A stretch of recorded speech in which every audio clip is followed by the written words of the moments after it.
ni wananchi na viongozi wa Chama cha Demokrasia na Maendeleo Chadema wapo eneo hili la Mlima Nyoka, ambapo wanaenda kutafuta ndugu yao Mdude Nyangali, kama anaweza akawa huenda au watu wasiojulikana wakawa wamemchukua na kumtupa katika maeneo haya. Kwa hiyo wananchi hawa na viongozi wa Chadema wamejitoa kwenda maeneo mbalimbali kwa lengo la kumtafuta ndugu yao na mwanachama wao Mdude Nyangali.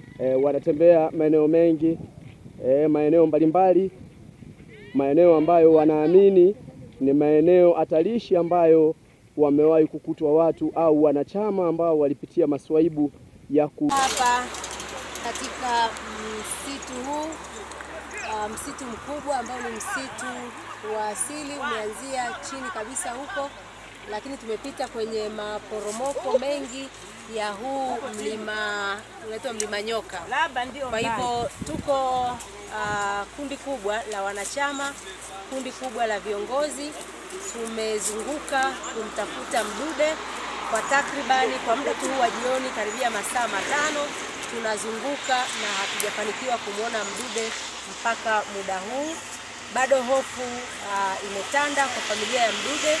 Wamekusanyika ofisini kwangu leo wakitaka majibu kwamba yuko wapi Mdude, na nilichoweza kufanya ni kuwapa briefing ya ambacho tumekipata leo kutoka kwenye ofisi ya RCO.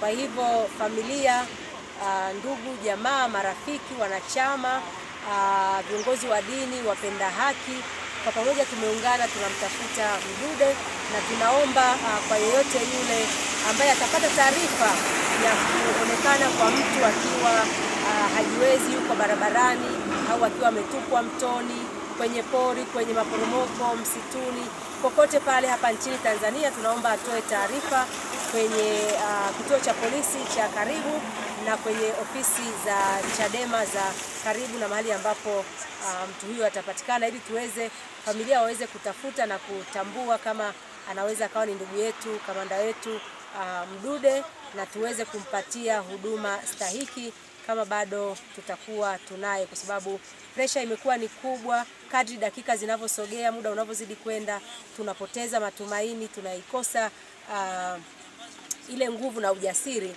wa kwamba ni wapi tutampata. Tumezunguka mapori ya Mbeya vijijini, tumezunguka kuanzia eneo hili la Uyole kushuka huku mpaka Mlima Nyoka, na mpaka sasa hivi hatujampata.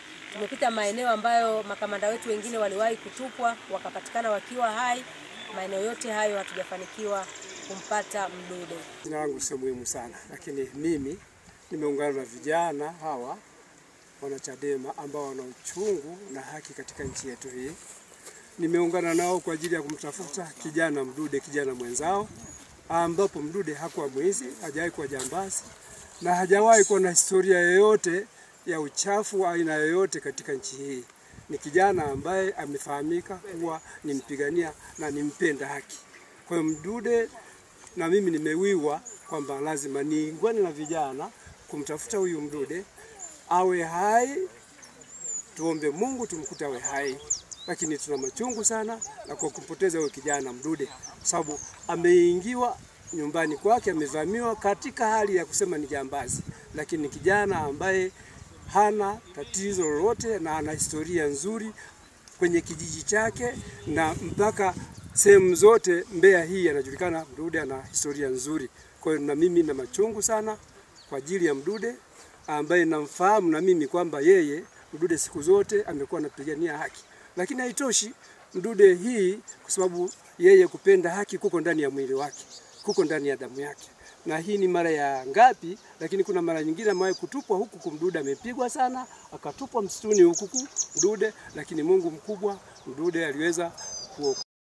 Kwa imani mbalimbali tunaomba wamuombe Mdude awe hai, apatikane, ili kwamba aendelee na maisha. Ameacha katoto kadogo ambako kanamtegemea, ameacha mke ambaye bado ni msichana anamtegemea, lakini bado ana familia za ndugu zake. Mdude apatikane akiwa hai. Na miaka 72. Hili jambo niliposikia lilinisikitisha sana sana, sikulala, kwa sababu Mdude alikuwa ni mpambanaji katika vijana, lakini ule upambanaji wake hawakupendezwa watu wengine. Yaani serikali ya chama cha CCM haikupendezwa kwa sababu anapambana sana. Mdude alikuwa sio mwizi, alikuwa ni mtu anayepambana, anapambania haki za Watanzania. Sio wote mnaweza kwenda kwenye mapambano, sio wote mnaweza mkasimama mkawa viongozi. Kuna kuwepo na viongozi, kila mtu kana mamlaka aliyopewa. Kuna kuwepo viongozi, ndio sisi tunawafuata. Nikiwa mimi ni mzee mpaka nimefika huko milimani, sijawahi fika, nasikiaga tu Mlima Nyoka. Lakini kimeniuma sana, ndio maana nimekuja huku, nimeungana na vijana wenye nguvu na vijana wenye mioyo ya kuugua ndani, wanavuja damu, na mimi ndio niko huku. Mimi sio kusema ninapopambana au kuna cheo chochote ninachokipata. Hapana.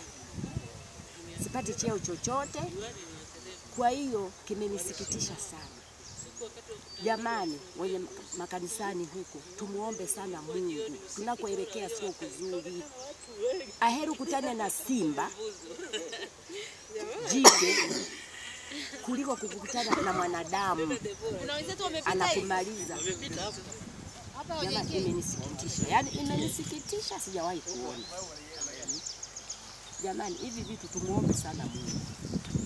Tumshirikishe sana Mungu makanisani mwetu.